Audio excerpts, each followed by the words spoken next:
Yes, bonjour tout le monde, ici Guillaume alias Niako, on se retrouve pour la revue de marché habituelle, on est le 23 janvier 2023 et ce matin je suis plutôt matinal parce qu'il n'est même pas 9 heures et je suis en train d'enregistrer la vidéo donc voilà, je suis ravi de vous retrouver. Bonjour à toutes et à tous les fidèles auditeurs ou spectateurs de mes... Alors, il n'y en a pas beaucoup, hein. On est, je crois, de façon récurrente, vous êtes 200 à peu près à regarder ma chaîne. Alors, c'est pas beaucoup par rapport à d'autres chaînes qui ont une approche, dirons-nous, voilà, plus traditionnelle. Là, je trouve que c'est beaucoup dans le sens où on parle de volume profile, on parle de choses qui sont un peu atypiques. Mais je suis content, voilà, je suis content que vous continuez à me suivre. Il y a des commentaires qui sont hyper positifs, donc du coup, ça m'incite à continuer. Et qui sait, peut-être que nous serons 500, 600, 700 habitués à la chaîne d'ici la fin de l'année 2023. En tout cas, je l'espère. Et je vous remercie pour ceux qui me suivent régulièrement et qui voilà, like mes vidéos et font des commentaires qui sont positifs. Moi, ça me fait hyper plaisir et ça me donne l'envie et la force de continuer. Parce que finalement, faire du contenu comme ça, gratuit, de façon régulière, c'est pas si évident que ça, quoi. Donc, bon, j'y prends plaisir et j'ai quand même toujours un peu besoin de motivation. Forcément, on est humain pour voilà, continuer. On va parler de ce qui s'est passé la semaine dernière et de ce qui peut éventuellement se passer aujourd'hui. Et puis, dans cette semaine, comme d'habitude, en fait, hein. Alors là, je vais pas démarrer avec un chart profil weekly avec des chandeliers japonais hebdomadaires, pardon, je suis pas très... avec des chandeliers japonais H4, là on va directement commencer avec du traditionnel, des profils daily. Ce qui s'est passé sur la journée de vendredi, donc ça c'est ma journée de vendredi. Donc ici en bleu c'est la journée cash, d'accord, de 15h30 heure française jusqu'à 22h. Et puis ici c'est toute la session Globex, donc qui comprend les 3 sessions asiatiques, Europe et américaine. Ça, c'est la journée de vendredi. Et ça, c'est la journée de mercredi. Et donc, ici, on a jeudi. Et puis, on a eu mardi et lundi. D'ailleurs, lors de mes newsletters, lundi et mardi, j'ai estimé qu'il n'était vraiment pas nécessaire que je fasse, voilà, que je perde du temps, entre guillemets, à faire du contenu écrit sur ma newsletter parce qu'il n'y a rien qui bougeait. Les choses ont commencé à bouger mercredi. Et voilà, ça a été super intéressant parce que moi j'avais identifié des zones. Bon, reprenez la vidéo YouTube de la semaine dernière, long terme sur le weekly, qui était ici et ici. Et on voit vraiment qu'en fait ça a été les fourchettes de la semaine. Et moi j'ai vraiment adoré les 2 dernières journées parce qu'elles ont été hyper importantes et intéressantes. Et ce que je disais dans le cadre de mon suivi régulier de la newsletter, c'est qu'il y avait jeudi, j'expliquais donc déjà qu'il y avait ce gros support à casser pour les vendeurs. Et si ce support cassait, alors la probabilité pour les vendeurs, c'était de se diriger dans un second support en extrême. C'est des supports en extrême que j'avais nommé qui étaient à 3890. Et si ces deux supports-là étaient breakés avec conviction, alors la probabilité, c'était de se retrouver sur les bas ici de bracket autour des 840. Mais il n'en a rien été en fait, hein, puisque les acheteurs ont réussi à tenir. Et puis, c'est ce que je montrais sur mon fil Twitter. Il y a eu ici un setup avec un énorme momentum ici acheteur qui a conduit cette journée à être plutôt balancée et non directionnelle. Et j'expliquais aussi, avec vraiment conviction, que les acheteurs n'avaient pas dit leur dernier mot et que toute cette journée de sell-off qu'on avait eue mercredi, qui se trouve donc ici, elle avait vocation à être reprise si on arrivait à passer certains niveaux. Donc on avait toute cette zone ici, qui est une zone de déséquilibre créée par la dernière séquence de rotation d'enchères, la 13e de la journée de mercredi. Dernière séquence cash, où vraiment, ici, on a eu un sell-off de fin de session. Et toute cette zone-là avait vocation à être reprise. Alors, ça a été super intéressant. Et moi, ce sont des niveaux ici, ici, ici et ici. Et j'avais celui-là aussi, que j'avais donc identifié depuis jeudi, depuis mercredi, pardon, depuis cette clause ici. Et j'ai indiqué clairement, de façon assez claire, que les acheteurs, et j'étais moi toujours dans le camp des acheteurs, n'avaient pas perdu la main tant qu'ils arrivaient à maintenir cette zone. On a eu ici, vendredi, je l'ai identifié et tradé et je me suis régalé, une ouverture, ce qu'on appelle un market profile, un ORR, c'est-à-dire une ouverture en open rejection reversal. Euh, Cet ORR, il pouvait être mis à profit directement lors de l'ouverture. Sur la première rotation d'enchères qui est ici, là, vous voyez ce Marubozu avec cette mèche ici, c'est là que s'est formé l'OR. Et puis après, c'est parti. On est donc parti. Et ce qui est intéressant de noter, c'est que plus les rotations d'enchères se sont faites, réalisées, plus il y avait de la cohérence autour des zones. Regardez euh, ce POC volume, c'est-à-dire le second de la journée, puisque le premier est ici, c'est ici qu'on retrouve le POC volume, ici c'est une jolie HVN qu'on retrouve ici, elle s'est pas faite n'importe où, il y a eu un travail d'enchère cohérent, et toujours, voilà, c'est pour ça que moi je l'appelle le process d'enchère, parce que c'est complètement cohérent, dans la phase de sell-off de mercredi. De sell-off de clôture. Et puis après, voilà, le momentum avec breakout, c'est pas une initiative, mais c'est un breakout que l'on retrouve ici. Et puis derrière, ça se poursuit. Notez également qu'il y a une certaine cohérence dans les niveaux. Là où se font les low volume nodes et là où se font les H volume, ce sont sur des zones hyper cohérentes et stratégiques. Et d'ailleurs, à ce sujet, je vais vous mettre ça, ça sera encore plus parlant. Ça, on est sur du très court terme, donc du 1 minute. Et je vais vous montrer les zones que j'avais identifiées depuis mercredi soir. Comment elles ont été prises. Donc, pour être compris assez rapidement, ici, je vais le mettre bien, on va essayer de mettre toute la session cache, hop, voilà. Donc, pardon. Donc, ici, démarrage de la session cache. Ici, on a la borne haute de IB qui est là. Donc, on a la première heure de cotation ici. Et puis après, c'est parti. Bid up.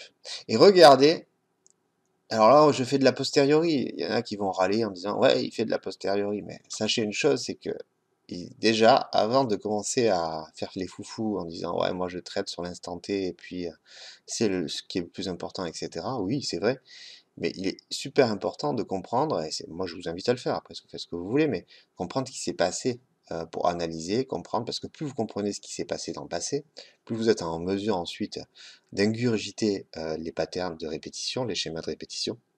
Et puis quand vous êtes en mesure de les ingurgiter mois après année, année après année, eh bien, quand elles se produisent ensuite en live, vous êtes en mesure et en capacité de les identifier parce que vous les avez analysés longuement. En fait, le trading n'est qu'une histoire de répétition, quoi. Alors après, il y a de la technique, il y a de la psychologie, mais c'est répétition, répétition, répétition. Donc la répétition passe par le fait d'analyser, analyser, analyser en permanence les choses. Et c'est ce qu'on fait là. Et moi, je suis content de voir qu'en fait, toute cette phase ici qu'il y a eu durant de 17h30 à 19h, elle était complètement cohérente parce que je vous ai montré à quoi elle correspondait. Hein, c'était un travail de comblement. Et puis après, voilà, même à court terme, les niveaux sont cohérents. Regardez, le momentum se produit à 19h30, 19h, 19h30, ici, démarrage, appui, et ça repart sur le niveau. On cale, démarrage, il n'y a pas d'appui, et ça repart sur le niveau. Et on clôture là-haut. Donc il y a eu une cohérence, moi j'appelle ça une cohérence des niveaux et des zones identifiées. Donc moi ça me va, dans une journée directionnelle comme ça, il y a de quoi faire. Alors ici vous allez me dire, ouais, ici qu'il y a eu des passages sous niveau, parce qu'il y a aussi quelque chose qui est intéressant de noter, c'est que vous avez vos niveaux, mais vous avez aussi des niveaux qui se créent lors de la session. Lors de la session cache, il y a des niveaux. Et là, si on vient creuser, c'est pour aller chercher des niveaux identifiés aussi, type ODB et type début de drive. Il y a des cohérences aussi. Il n'y a pas que les niveaux que vous avez tracés, il y a aussi les niveaux de la session cache. Allez, bref, je clôture cette parenthèse, mais je voulais vous montrer ça, je trouvais ça intéressant. Donc voilà, pour ce qu'il en est d'aujourd'hui, voilà ce qui s'est passé, donc boum, boum, boum, et j'expliquais lors de ma newsletter régulière, donc vendredi, je disais clairement que l'enjeu pour les longs, c'était de faire un retour à l'équilibre dans la semaine. Donc voici ce retour à l'équilibre, je vais faire un nettoyage de tout ça. Moi, après, tranquillement, je retracerai mes niveaux. Mais là, pour que ça soit assez clair, je vais faire un nettoyage de tout ça. Souvenez-vous, J'indiquais clairement il y a quelque temps, maintenant, il y a 2 semaines, je crois, que l'enjeu se trouvait ici. Eh bien, on est en plein dedans, hein, c'est-à-dire que on fait du travail d'enchère, toujours et encore, et il est hyper cohérent. Et donc, nous ouvrons cette semaine ici, là. C'est très bien, moi ça me va. En tout cas, l'anticipation me convient, quoi. Enfin, le travail du marché est cohérent. On est dans un bracket qui se tient de là à là, et c'est super bien. Maintenant, moi, je suis en incapacité forcément de vous dire où va aller le marché, mais ben, on a nos zones, quoi. On a nos zones d'équilibre, hein. On a nos zones hautes et basses, et on sait que la probabilité au niveau de la semaine, c'est que si un momentum se produit cette semaine, et qu'on arrive à casser en début de semaine, admettons, soit aujourd'hui, soit demain, cette zone-là, alors la probabilité, c'est d'aller viser, dans un premier tempo, le déséquilibre hebdomadaire qui se situe à 4100, paraît complètement cohérent. Et puis, si ce déséquilibre ne tient pas, alors au premier coup, ça m'étonnerait qu'il casse, même si ça arrive, mais plus régulièrement, on a un rejet, puis on a un retest, et puis là, il lâche. Alors, deuxième résistance hebdomadaire forte, environ les 4160, 4150. Donc on a vraiment voilà, des steps en 3 étapes. Péter les hauts du range qui s'est formé depuis 2 semaines, qui se situe à 4040, péter avec conviction, ne pas se faire avoir avec un piège, mais ça sera quand même la 4e fois qu'on arrive sur le haut du bracket. Donc probabilité de rupture, parce que plus on arrive sur un bracket, plus il s'affaiblit. Je l'avais déjà dit dans une précédente vidéo, mais comment dire, les points de contact, moi, il y a quelques années, il y a même une décennie, je lisais, c'est ce qu'on lit régulièrement. Il faut plusieurs points de contact pour valider un support et une résistance. Ben, moi, pour le coup, je ne m'inscris pas du tout dans ça, quoi. Plus il y a des points de contact, à contrario, plus la résistance ou le support a été travaillé et est susceptible d'être lâché, d'être cassé. Donc moi, je dirais plutôt, alors c'est contre-intuitif, que moins il y a de points de contact, plus on valide le support ou la résistance ou l'oblique. Et vous allez me dire, ouais, mais quand il y a 0 point de contact, ouais, mais grâce à la lecture cohérente des profils de marché, vous êtes en mesure d'identifier des zones où il n'y a pas eu encore de point de contact. Ces zones et ces niveaux, ben, j'invente rien, je les ai donnés avant qu'ils se produisent. Et pour ça, je me suis servi des profils antérieurs.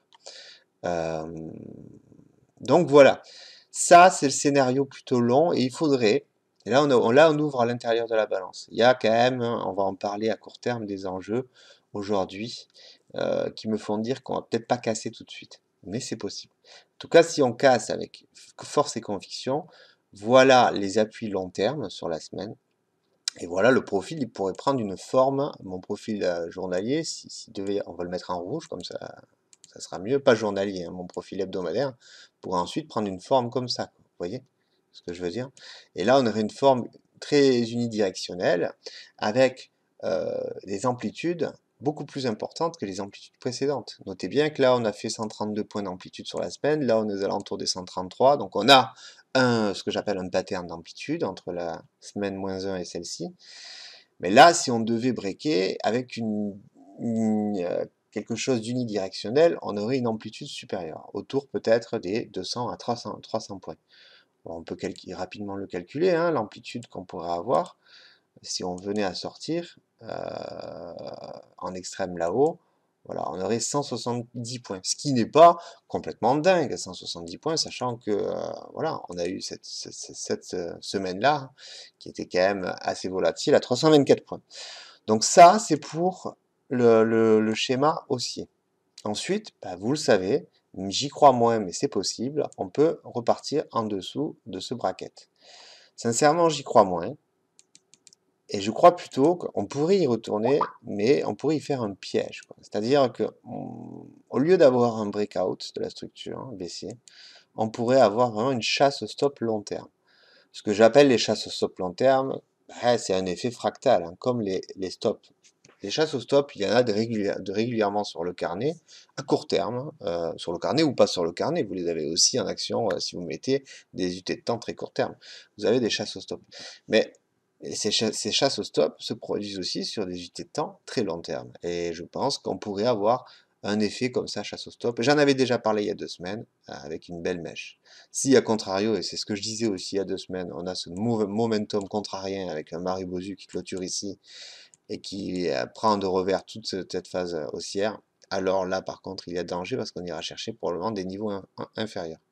Mais on n'y est pas. Donc voilà, si vraiment c'est le cas, moi je mettrai à jour, je ferai une mise à jour avec les niveaux qui se trouvent en dessous. Pour l'instant, on va parler de ce qui peut se passer aujourd'hui. Et je vais essayer d'accélérer un peu parce que là, je déborde de mon timing d'habitude, 15 minutes.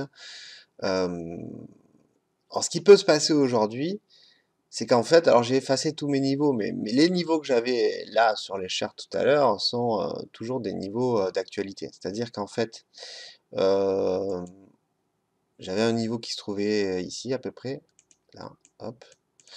Ce niveau, hop, on va le mettre sur un...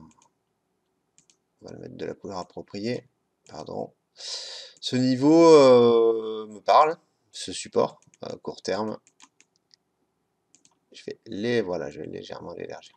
On a tout un support autour des 3960, 3955 qui me parle beaucoup. On peut même l'étendre et rajouter, en faire une zone d'intervention.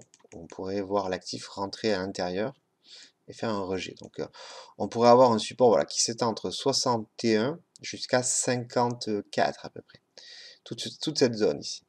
Ça serait quand même assez cohérent que le marché vienne le tester. Et s'il ne le fait pas, alors on va pouvoir garder les zones qu'on a ici, c'est-à-dire les étendre, les zones que j'avais identifiées ici. Bon, celle-ci, elle a été travaillée en haut de bracket, pardon.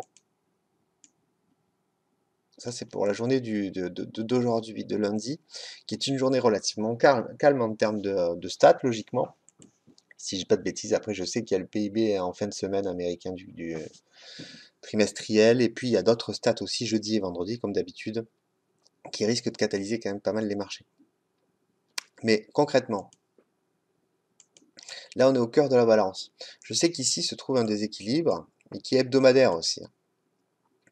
Si on venait à le passer, et j'en doute, assez fort, bah, je m'inquiéterais, non, je m'inquiéterais pas, je m'adapterai pour vraiment rester dans le camp des longs.